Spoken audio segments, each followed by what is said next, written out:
నమస్కారం సిటీ వార్తలకు స్వాగతం. వెంగళాయపాలెం గ్రామ చెరువును ఎమ్మెల్యే బూర్ల రామాంజనేయులతో కలిసి కేంద్ర సహాయ మంత్రి పెమ్మసాని చంద్రశేఖర్ పరిశీలించారు. కేంద్ర ప్రభుత్వ పథకమైన వాటర్ షెడ్ స్కీమ్ ద్వారా భూగర్భ జలాలు పెంచే విధంగా చర్యలు చేపడుతున్నట్లు మంత్రి పెమ్మసాని వివరించారు. 1.2 కోట్లతో ఇక్కడ walking track, entrance plaza, open జిమ్తో పాటు ఇతర సౌకర్యాలను ఏర్పాటు చేయబోతున్నట్లు వివరించారు.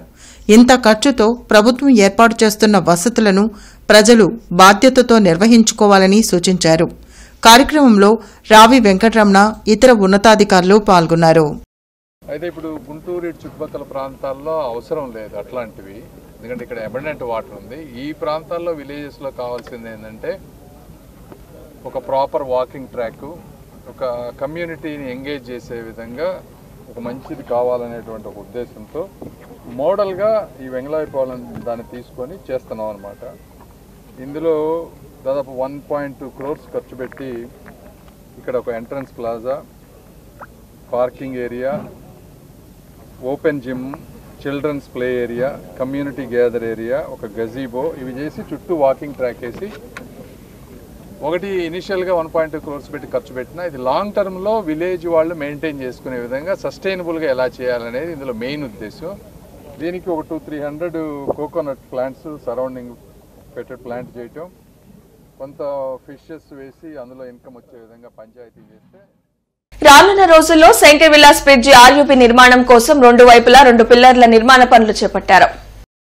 నూతన శంకర్ విలాస్ 4 లైన్ల బ్రిడ్జి నిర్మాణంలో మరో 6 పిల్లర్ల నిర్మాణానికి పూనుకున్నారు.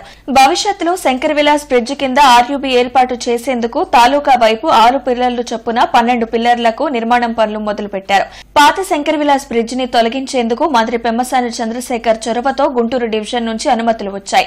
హైదరాబాద్ రైల్వే బోర్డు నుండి అనుమతులు రాగానే రైల్వే అధికారుల సమన్వయంతో పాత బ్రిడ్జిని పూర్తిగా తొలగిస్తారు. ఏది ఏమైనా నగరవాసుల ట్రాఫిక్ కష్టాలు మరికొన్ని నెలల్లో తొలగిపోనున్నాయి.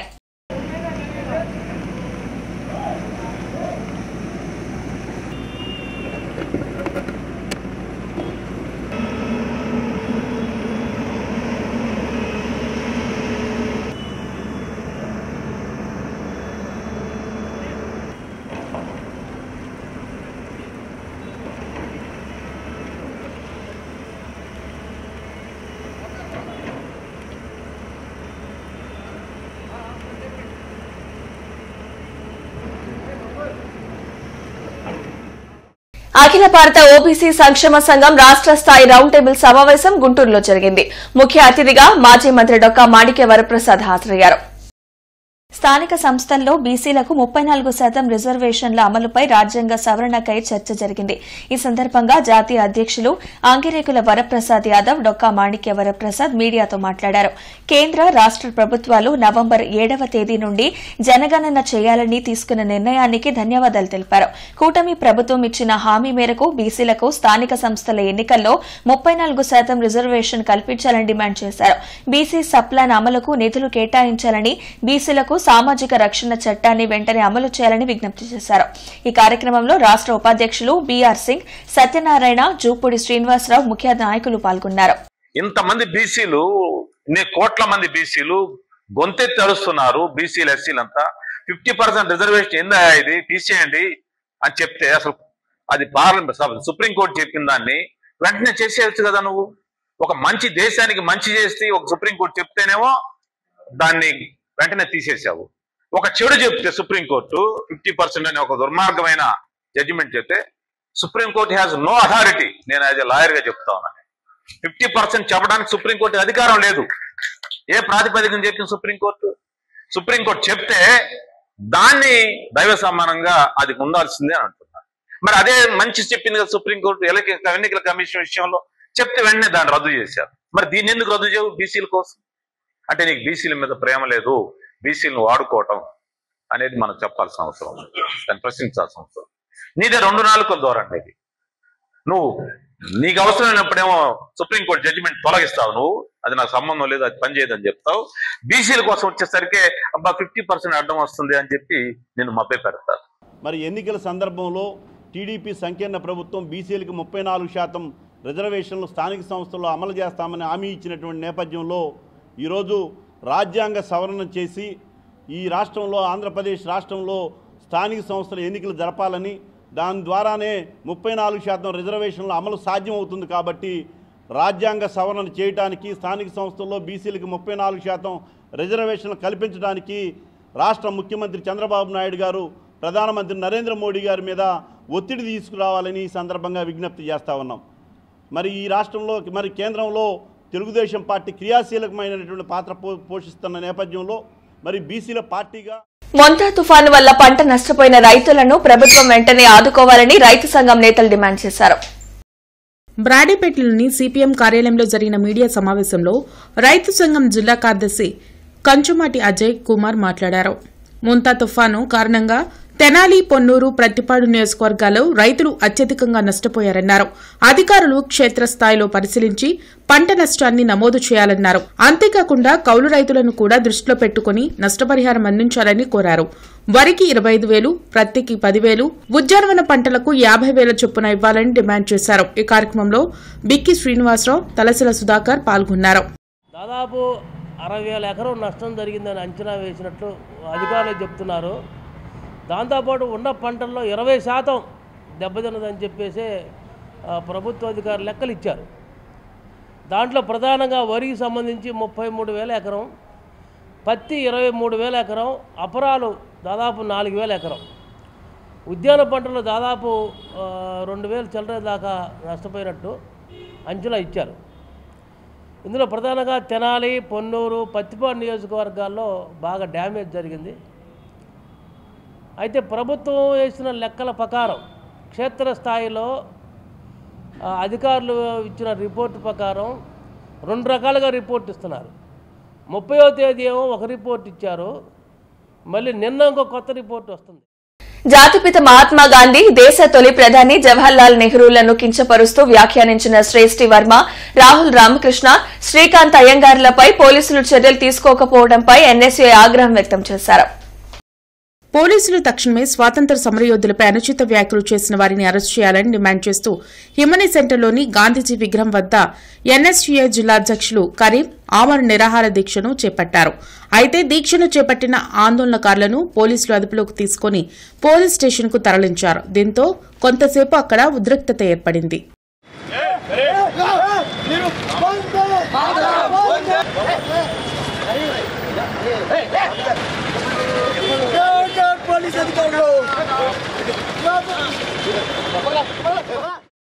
స్వాతంత్రం గురించి, మహాత్మా గాంధీ గారి గురించి, జవహర్లాల్ నెహ్రూ గారి గురించి వాళ్ళ యొక్క చరిత్రను కూడా తెలియకుండా, ఈ భారతదేశ చరిత్ర కూడా తెలియకుండా వాళ్ళని హేళన చేస్తూ అవమానం పరుస్తూ మహాత్మా గాంధీ గారిని, జవహర్లాల్ నెహ్రూ గారినే కాకుండా వాళ్ళ కన్నటువంటి తల్లులను కూడా అసభ్యకరంగా మాట్లాడినటువంటి తెలుగు సినీ నటులు, ఒక మహానుభావురాలు షష్ఠి వర్మ కొరియోగ్రాఫర్, రాహుల్ రామకృష్ణ తెలుగు సినీ నటుడు, శ్రీకాంత్ అయ్యంగర్ వెధవ, ఆ వెధవ మాట్లాడుతూ ఉంటాడు మహాత్మా గాంధీ గారి గురించి అసభ్యకరంగా. తనకున్నటువంటి సోషల్ మీడియాలో లక్షలాది మంది వీక్షించేటటువంటి పరిస్థితి ఉంది. అయినప్పటికీ కూడా తను ఈ మహాత్మా గాంధీ గారి గురించి అసభ్యకరంగా దుర్భాషలాడటం నిజంగా చాలా బాధాకరమైనటువంటి విషయం. AP state billiards snooker ranking tournament 2025 LVR and Sons club ఆధ్వర్యంలో నవంబర్ 4వ తేదీ వరకు జరగనుంది. ఎల్వీఆర్ అండ్ సన్స్ క్లబ్ ఆధ్వర్యంలో జరుగుతున్న ఏపీ స్టేట్ బిలియర్డ్స్ మరియు స్నూకర్స్ ర్యాంకింగ్ టోర్నమెంట్లో ఆటగాళ్లు సెమీఫైనల్ కు తలబడుతున్నారు. ఈ రోజు బిలియర్డ్స్ లో సెమీఫైనల్ కు 4 రావడం జరిగిందని ఆర్గనైజింగ్ కమిటీ సభ్యులు వట్టికూటి విజయభాస్కర్ వెల్లడించారు. స్నూకర్ టాప్ 32 జరుగుతుందని, 16 మంది సెలెక్ట్ అయి ఫైనల్ కు 2 రానున్నారని చెప్పారు. ఫైనల్ పోటీలు నవంబర్ 4వ తేదీన జరుగుతాయన్నారు. ఈ కార్యక్రమంలో రాష్ట్ర secretary Sushil Kumar, club incharge Venkateswarlu పాల్గొన్నారు. State ranking snooker and billiards tournaments దాదాపుగా ఫైనల్ స్టేజెస్కి వచ్చేసినాయి. క్వార్టర్స్ కంప్లీట్ అయినాయి బిలియర్డ్స్లో. అండ్ స్నూకర్ వచ్చి టాప్ 32 జరుగుతుంది. తర్వాత 16 మంది సెలెక్ట్ అయ్యి దాంట్లో నుంచి 8 వచ్చి టాప్ 2కి వస్తారు. 4వ తారీఖు వరకు ఈ టోర్నమెంట్స్ జరుగుతాయి. ఇండియాలో ఈ రేంజ్ ఆఫ్ టోర్నమెంటు నేషనల్స్ జరుగుతాయి. తర్వాత ఎల్వీఆర్ క్లబ్లో జరిగింది. అంత అప్లికేషన్స్ అంత ఎంట్రీస్ ఇప్పటివరకు ఎక్కడా జరగలేదు. ఆంధ్రప్రదేశ్ ఈపీఎఫ్ విశ్రాంత ఉద్యోగుల సంక్షేమ సంఘం గుంటూరు శాఖ ఆధ్వర్యంలో మెగా మెడికల్ క్యాంపు జరిగింది. Omega hospital, care dental hospital, Shreshta hospital వైద్యులు కృష్ణానగర్లోని ఈపీఎఫ్ఓ కార్యాలయంలో నిర్వహించిన ఈ మెడికల్ క్యాంపులో పాల్గొని రిటైర్డ్ ఉద్యోగులను పరీక్షించి పలు సలహాలు సూచనలు అందించారు. దీంతో పాటు ఆంధ్రప్రదేశ్ ఈపీఎఫ్ విశ్రాంత ఉద్యోగుల సంక్షేమ సంఘం గుంటూరు శాఖ జనరల్ బాడీ సమావేశం ఏర్పాటు చేసి పలు అంశాలపై చర్చించి తీర్మానాలు చేసినట్లు ఆంధ్రప్రదేశ్ ఈపీఎఫ్ విశ్రాంత ఉద్యోగుల సంక్షేమ సంఘం రాష్ట్ర జనరల్ సెక్రటరీ హుస్సేన్ తెలిపారు. ఈ కార్యక్రమంలో ప్రసాద్, వెంకటేశ్వర్లు, అమరేశ్వరరావు తదితరులు పాల్గొన్నారు. కేర్ డెంటల్ హాస్పిటల్ మరియు శ్రేష్ఠ కొత్తగా వచ్చి ఎంపానల్మెంట్ హాస్పిటల్లో వీళ్ళు ముగ్గురు పాల్గొన్నారు. మొత్తం స్టాఫ్, నర్సులు, ఎక్విప్మెంటు, మెమోగ్రఫీ, ప్యాప్స్మియర్, ఈసీజీ చాలా రకాలైన టెస్టులు చేశారు. బయట చేసుకుంటే 5,000 కంటే ఎక్కువ అవుతాయండి. వీళ్ళు ఈ హాస్పిటల్ వాళ్ళ సహకారం వల్ల మేము చేయగలిగాము. మా కమిషనర్ గారు పెద్ద మనసుతో మాకు ఈ యొక్క సెలబ్రేషన్ చేసుకునే దానికి మాకు అవకాశం ఇచ్చారు. ఇక్కడనే యునానిమస్గా ఎలక్షన్లు జరిగిపోయాయి. మరియు బడ్జెట్ ఎక్స్పెండిచర్ అప్రూవ్ అయిపోయింది. పోయిన సంవత్సరం చేసిన జనరల్ బాడీలో ఉన్న వ్యవహారాలన్నీ అప్రూవ్ చేసుకున్నాం. మీటింగ్ అంతా చాలా సక్సెస్ఫుల్గా, చాలా హ్యాపీగా జరిగింది. అందరూ సహకారంగా, సంతోషంగా ఉన్నారు. ఇక్కడ సన్మాన సభ కూడా జరిగింది 65 నుంచి 80 ఏళ్ల వరకు. కడప నుంచి, హైదరాబాద్ నుంచి, మన రాజమండ్రి నుంచి వచ్చిన ఆఫీసర్లు, కమిషనర్లు, రిటైర్డ్ కమిషనర్లు, కేశవరావు గారు ఆయన ముఖ్య అతిథిగా వచ్చారు. అందరూ వచ్చి పాల్గొన్నారు. చాలా సంతోషంగా జరిగింది. డయాబెటిక్ నిరోధక మాసం సందర్భంగా మానవతా స్వచ్ఛంద సేవా సంస్థ ఆధ్వర్యంలో ఎస్హెచ్ఓ ప్రాంగణంలో అవగాహన కార్యక్రమం జరిగింది. ఎస్హెచ్ఓలో డయాబెటీస్ అవగాహన కార్యక్రమంలో ప్రముఖ ఎండోక్రైనాలజిస్ట్ డాక్టర్ విబి కశ్యప జన్నాబట్ల పాల్గొన్నారు. ఈ సందర్భంగా ఆయన మాట్లాడుతూ షుగర్ వ్యాధి వచ్చిన వారిని ఎగతాళి దూరంలో మాట్లాడకూడదన్నారు. షుగర్ రావడంతోనే వారు ఒక రకమైన ఆత్మన్యూన్యతా భావానికి గురవుతారని చెప్పారు. కానీ షుగర్ వ్యాధుల్లో చాలా రకాలు ఉన్నాయని, వాటిలో కొన్ని పూర్తిగా తగ్గుతాయని తెలిపారు. అతిగా ఆకలి వేస్తున్నా, ఎక్కువగా మూత్ర విసర్జన చేస్తున్నా, త్వరగా బరువు తగ్గుతున్నా వెంటనే వైద్యుడిని సంప్రదించి వైద్య సహాయం పొందాలని కోరారు. ఈ కార్యక్రమంలో doctor Sevakumar, Pavuluri Ramesh, T Dhanunjaya Reddy, P Nirmalarani తదితరులు పాల్గొన్నారు. Diabetes at all stages of life అనేది ఒక థీమ్గా తీసుకున్నారు. అండ్ వరల్డ్ డయాబెటిక్ ఫెడరేషన్ వాళ్ళేమో, ఇంటర్నేషనల్ డయాబెటిక్ ఫెడరేషన్ వాళ్ళు డయాబెటిస్ ఎట్ వర్క్ ప్లేస్ అనేది ఒక థీమ్గా తీసుకున్నారు. ఈ రెండు థీముల గురించి కొద్దిగా మాట్లాడుకుంటే, డయాబెటిస్ ఎట్ వర్క్ ప్లేస్ అనేది మెయిన్గా దేని గురించి మాట్లాడుతుందంటే, మనం పనిచేసే చోట్ల డయాబెటిస్ అనేది ఉండటం వల్ల 3 విషయాలు మనం మైండ్లో గుర్తుపెట్టుకోవాలి. ఒకటి, వాళ్ళని స్టిగ్మటైజ్ చేయకుండా ఉండాలి. స్టిగ్మటైజ్ చేయటం అంటే వాళ్ళని అరే నీకు డయాబెటీస్ ఉందని చెప్పేసి గేల్ చేయటం, కానీ ఇది సాధారణంగా ఏంటంటే కొన్ని చోట్ల కామెడీలు చేయటము అవి చేయడం జరుగుతుంది. చాలామంది డయాబెటీస్ అనే వ్యాధి వల్ల బాధపడుతూ ఉండటంతోనే ఆల్రెడీ మానసికంగా ఇబ్బందులు పడుతూ ఉంటారండి. దానికి తోడు ఇవన్నీ చేరితే అవి అనుకుంటారు ఊరికి నేను అటు వెళ్తూ జోక్గా కామెడీగా అన్నాను అనుకుంటారు, కానీ అవి వాళ్ళని చాలా బాధించే అవకాశం ఉంటుంది. జాబ్ క్యాలెండర్ విడుదల చేయాలని, యువతకు నిరుద్యోగ భృతి ఇవ్వాలని, మెడికల్ కళాశాలల ప్రైవేటీకరణ నిలిపివేయాలని డిమాండ్ చేస్తూ ఏఐవైఎఫ్ ఆధ్వర్యంలో రౌండ్ టేబుల్ సమావేశం జరిగింది. కొత్తపేట మల్లయ్యలింగం భవన్లో నిర్వహించిన కార్యక్రమంలో వివిధ యువజన, విద్యార్థి సంఘాల నేతలు పాల్గొన్నారు. నిరుద్యోగులను కూటమి ప్రభుత్వం మోసం చేసిందని ఏఐవైఎఫ్ రాష్ట్ర ప్రధాన కార్యదర్శి రాజేంద్ర మండిపడ్డారు. ఎన్నికల సమయంలో నారా లోకేష్ ఇచ్చిన హామీ ప్రకారం ప్రతి జనవరిలో జాబ్ క్యాలెండర్ విడుదల చేయాలని డిమాండ్ చేశారు. టీడీపీ పిలుస్తుంది కదలిరా అని చెప్పేసి సభలు నిర్వహించినటువంటి చంద్రబాబు నాయుడు గారు, లోకేష్ గారు ప్రతి సంవత్సరం జనవరి 1వ తారీఖున జాబ్ క్యాలెండర్ ఇస్తామని చెప్పేసి ప్రకటించారు. మరి అధికారంలోకి వచ్చి సుమారుగా సంవత్సరన్నర కాలం గడుస్తున్నా కూడా ఇంతవరకు జాబ్ క్యాలెండర్ ప్రకటించినటువంటి పరిస్థితుల్లో ప్రతి ఏటా 4 లక్షల ఉద్యోగాలు కానీ, లేకపోతే నిరుద్యోగ యువతకి 3,000 రూపాయల నిరుద్యోగ భృతి కానీ ఇచ్చేటటువంటి బాధ్యత మాది అని చెప్పేసి నిరుద్యోగుల ఓట్ల ద్వారా అధికారంలోకి వచ్చారు. కానీ ఇంతవరకు కూడా నిరుద్యోగ భృతికి సంబంధించి విధి విధానాలు ఏ విధంగా ఉన్నాయి ఏంటి అనేది కూడా ప్రకటించినటువంటి పరిస్థితుల్లో రాష్ట్ర ప్రభుత్వం సచివాలయ ఉద్యోగుల ద్వారా ఈ సంవత్సరం ఏప్రిల్ నెలలో నిర్వహించినటువంటి స్కిల్ సెన్సెక్స్ సర్వే ద్వారా రాష్ట్ర వ్యాప్తంగా 1,56,00,000 మంది వివిధ ఉద్యోగాల కోసం ఎదురు చూస్తున్నటువంటి నిరుద్యోగులు ఉన్నారని చెప్పేసి ప్రభుత్వ గణాంకాలే ఒక పక్క చెప్తున్నాయి. గుంటూరు జిల్లాలో సుమారుగా 7,30,000 మంది ఉద్యోగాలు. ఇటీవల కాసేపుకల్లో జరిగిన దేవాలయం తొక్కేసలాటలో మరణించిన వారికి నివాళిగా వైసీపీ నేత అంబటి రాంబాబు ఆధ్వర్యంలో కొవ్వొత్తుల ర్యాలీ జరిగింది.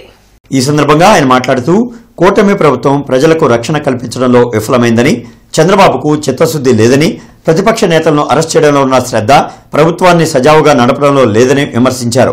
ఈ కార్యక్రమంలో వైసీపీ నగర అధ్యక్షురాలు నూరి ఫాతిమా తదితరులు పాల్గొన్నారు. చంద్రబాబు నాయుడు గారు ఎక్కడికి వెళ్ళినా ఇలా క్రౌడ్ మేనేజ్మెంట్ చేయడంలో పోలీసులు విఫలమవుతున్నారు. దానికి ప్రధానమైన కారణం ఏంటంటే, ఒకటి వారి దృష్టి క్రౌడ్ మేనేజ్మెంట్ మీద లేదు. పోలీసులు జాగ్రత్త తీసుకోవాలనే ఉద్దేశంతో లేరు. పోలీసులు తప్పుడు కేసులు పెట్టి ఏ విధంగా వైఎస్ఆర్సీపీ మీద కక్ష తీర్చుకోవాలనే దృక్పథంతో పోలీసు వ్యవస్థ మొత్తం పనిచేస్తుంది. కడవ డ్యూటీస్ అన్ని మానేశారు. అదొక కారణం. రెండవది దేవుడి కోపం వచ్చి ఉండొచ్చు. ఎందుకంటే చంద్రబాబు నాయుడు గారు దేవాలయాలని అడ్డం పెట్టుకొని జగన్మోహన్ రెడ్డి గారిని వైఎస్ఆర్ కాంగ్రెస్ పార్టీ మీద బురదల్లే కార్యక్రమాలు చేస్తున్నారు. తిరుపతి ప్రసాదంలో ఎక్కువ మంది వస్తారని తెలిసి కూడా, ఎందుకంటే ఏకాదశి ఉంది, ఎక్కువ మంది జనాలు వస్తారు చేస్తారు. అదొక అందరూ అక్కడ ఒరిస్సా దగ్గర సంబంధించిన వాళ్ళు, కానీ అక్కడ వివిధ ప్రాంతాల నుంచి కూడా అదొక టెంపుల్గా వెంకటేశ్వర స్వామి టెంపుల్ దగ్గరికి వస్తాము. అంటే మరీ ముఖ్యంగా పేదోళ్ళు వస్తారు. ఎందుకంటే తిరుపతికి రాలేని వాళ్ళు అంతా అక్కడికి వస్తారు కాబట్టి వాళ్ళందరినీ చూసుకోవాల్సిన బాధ్యత ఈ కూటమి ప్రభుత్వం ఉంది. కానీ గతంలో మీరు చూసుకుంటే 5 సంవత్సరాలు జగన్మోహన్ రెడ్డి గారు ప్రభుత్వం ఉన్నప్పుడు ఎప్పుడు ఇలాంటి సంఘటనలు ఎప్పుడు జరగలేదు. దక్షిణ భారతదేశంలోనే సహకార రంగంలో the Visakhapatnam cooperative bank limited ముందుందని డైరెక్టర్ మల్లికార్జునరావు వెల్లడించారు. కొరటిపాడులోని the Visakhapatnam cooperative bank limited Guntur branch ఆధ్వర్యంలో సహకార సదస్సును నిర్వహించారు. ముఖ్య అతిథులుగా డైరెక్టర్లు మల్లికార్జునరావు, రామారావు, కోటేశ్వరరావు హాజరయ్యారు. ఈ సందర్భంగా మల్లికార్జునరావు మాట్లాడుతూ ప్రపంచవ్యాప్తంగా 30 లక్షల సహకార సంఘాలు ఉన్నాయన్నారు. అందులో భారతదేశంలో 1772 సంఘాలు, రాష్ట్రంలో 46 సహకార బ్యాంకులు ఉన్నాయని చెప్పారు. విశాఖపట్నం కోఆపరేటివ్ బ్యాంకు దినదినాభివృద్ధి చెందుతూ ఈరోజు సౌత్ ఇండియాలోనే అతిపెద్ద బ్యాంకుగా, అలాగే భారతదేశంలోనే మొదటి 15 బ్యాంకుల్లో ఒక బ్యాంకుగా విశాఖపట్నం కోఆపరేటివ్ బ్యాంకు ఈరోజు అభివృద్ధి చెందిందన్న విషయాన్ని గర్వంగా మీ ముందుకు మీకు తెలియజేస్తా ఉన్నాం. అట్లాగే బ్యాంకుకు ఉన్నటువంటి మూలధనం రీత్యా కూడా భారతదేశంలోనే మొట్టమొదటి బ్యాంకుగా కోఆపరేటివ్ రంగంలో విశాఖపట్నం కోఆపరేటివ్ బ్యాంక్ ఉందన్న విషయాన్ని కూడా మీకు తెలియజేస్తున్నాను. ఇది ఈ సంవత్సరం ఇంటర్నేషనల్ ఇయర్ ఆఫ్ కోఆపరేటివ్గా యునైటెడ్ నేషన్స్ డిక్లేర్ చేయడం జరిగింది. దానిలో భాగంగా రేపు 10-11 తేదీల్లో కోఆపరేటివ్ కుంభ్ అన్నటువంటి పేరుతోటి మరి భారతదేశంలో ఉన్నటువంటి సహకార రంగంలో ఉన్నటువంటి బ్యాంకులన్నీ కూడా కలిపి ఒక అంతర్జాతీయ సమావేశాన్ని ఢిల్లీలో నిర్వహిస్తూ ఉన్నారు. దానికి గౌరవ ప్రధానమంత్రి గారు ముఖ్య అతిథిగా విచ్చేస్తున్నారు. అలాగే ఇంటర్నేషనల్ కోఆపరేటివ్ ఇయర్ సందర్భంగా బ్యాంకు యొక్క షేర్ హోల్డర్స్ అందరికీ కూడా లబ్ధి చేకూరే విధంగా ఒక కొత్త ప్రోడక్ట్ సహకార వృద్ధి అన్నటువంటి పేరుతోటి ఒక కొత్త స్కీమ్ తీసుకురావడం జరిగింది. బ్రాహ్మణ ఉద్యోగ ఉపాధ్యాయ సంక్షేమ సేవా సమితి ఆధ్వర్యంలో గుంటూరు ఏటగ్రహారంలోని సెంట్రల్ పబ్లిక్ స్కూల్లో కార్తీక వన సమారాధన కార్యక్రమం జరిగింది. బ్రాహ్మణ అభ్యున్నతిలో బ్రాహ్మణ ఉద్యోగ ఉపాధ్యాయ సంక్షేమ సేవా సమితి గుంటూరు జిల్లా కీలక పాత్ర పోషించాలని, దానికి ఎటువంటి సహకారం కావాలన్నా బ్రాహ్మణ ప్రభుత్వ కార్పొరేషన్ సహకరిస్తుందని బ్రాహ్మణ కార్పొరేషన్ చైర్మన్ బుచ్చిరాం ప్రసాద్ అన్నారు.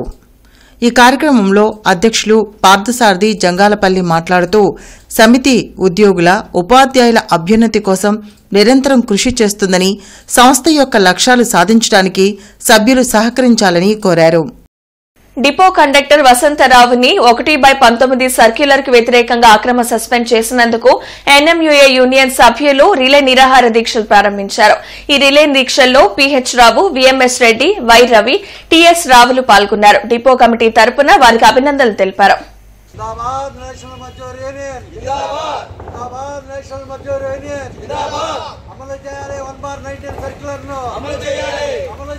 మనిషి సున్నితంగా ఉంటే కవి అవుతారు, మనసు సున్నితంగా ఉంటే డాక్టర్ అవుతారని GJH superintendent doctor Ramana Yashasvi వెల్లడించారు. బ్రాడీపేటలోని ఎస్హెచ్ఓలో నవ్యాంధ్ర రచయితల సంఘం మల్లెతీగ సాహిత్య సేవా సంస్థ ఆధ్వర్యంలో కవి సమ్మేళనం జరిగింది. ముఖ్య అతిథిగా GGH superintendent doctor Ramana Yashasvi హాజరయ్యారు. ఈ సందర్భంగా పలువురు కవులు ఆలపించిన పద్యాలు వీణుల విందు చేశాయి. ఈ సందర్భంగా డాక్టర్ రమణ యశస్వి మాట్లాడుతూ కవిత్వాన్ని, వైద్యాన్ని సమ్మేళనం చేసి జీజీహెచ్లో పేదలకు వైద్యం అందిస్తున్నామన్నారు. జీజీహెచ్లో డాక్టర్ రమణ యశస్వి తనదైన ముద్ర వేసి ప్రజలకు వైద్య సేవలు అందిస్తున్నారని డాక్టర్ రాజా వెల్లడించారు. మల్లెతీగ సాహిత్య సేవా సంస్థ డాక్టర్ రమణ యశస్వికి ఆత్మీయ సత్కారం చేయడం సంతోషంగా ఉందన్నారు. ఈ కార్యక్రమంలో పెనుగొండ లక్ష్మీనారాయణ, రావి రంగారావు, కలిమిశ్రీ రామరాజు, శ్రీనివాసరావు, కరీముల్లా తదితరులు పాల్గొన్నారు. మనసు సున్నితంగా ఉంటేనే కవి అవుతాడు, మనసు సున్నితంగా ఉన్న వాళ్లే మంచి డాక్టర్లు అవుతారు. ఈ రెండిటి కూడా చాలా అవినాభావ సంబంధం ఉంది. నేను గత 25 ఏళ్లుగా ఈ రెండింటిని కలుపుకుంటూ వెళ్తున్నాను. నేను ఆపరేషన్లని కానీ లేకపోతే గవర్నమెంట్ హాస్పిటల్లో వృత్తిరీత్యా వాళ్ళ క్లాసులు చెప్పడం కానీ, మెడికల్ కాలేజీలో కానీ, జీజీహెచ్లో ఆపరేషన్లు చేయటం కానీ అన్నీ సమన్వయపరుచుకుంటూ బయట కూడా ఈ కవిమిత్రుల సమావేశాల్లో పాల్గొనటము, ఈ సాంఘికంగా మనము ఒక సాంఘిక స్పృహ కలిగిన, ఒక సామాజిక స్పృహ కలిగిన మనిషిగా అటు ఇటు రెండు వైపులా కూడా నేను పనిచేస్తూ ఉన్నాను. ముఖ్యంగా డాక్టర్ గారు లోపల ఎంత చేంజెస్ తీసుకొచ్చారో చాలామందికి తెలియదండి. అందుకనే నేను మీతోటి మాట్లాడి మన ప్రజలకి, ఇక్కడ ఉన్న వాళ్ళందరికీ, ఈ ప్రపంచానికే తెలియాలి. గవర్నమెంట్ ఆసుపత్రి అంటే ఒకనొకప్పుడు ఇందులోకి వెళ్తే బయటికి రాలేము, పోయిన వాళ్ళు ఎవరు బతకరన్నారు.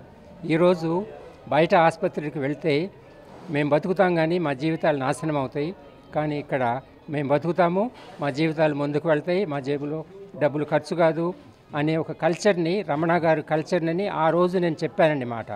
ప్రతి సోమవారం కలెక్టరేట్, ఎస్పీ, కార్పొరేషన్ కార్యాలయాల్లో ప్రజా ఫిర్యాదుల పరిష్కార వేదిక కార్యక్రమాన్ని నిర్వహిస్తున్నారు. ప్రజలు తమ సమస్యలను అధికారుల దృష్టికి తీసుకువెళ్లి వాటిని పరిష్కరించుకోవాలని ఉన్నతాధికారులు సూచించారు. కార్పొరేషన్ కార్యాలయంలో హైలెవెల్ కమిషనర్ జరగనుంది. జిల్లా, నియోజకవర్గ, మండల స్థాయిలో ఈ ప్రజా ఫిర్యాదుల పరిష్కార వేదిక కార్యక్రమం నిర్వహించనున్నారు. ఈ వార్త ఇంతటితో సమాప్తం. నమస్కారం.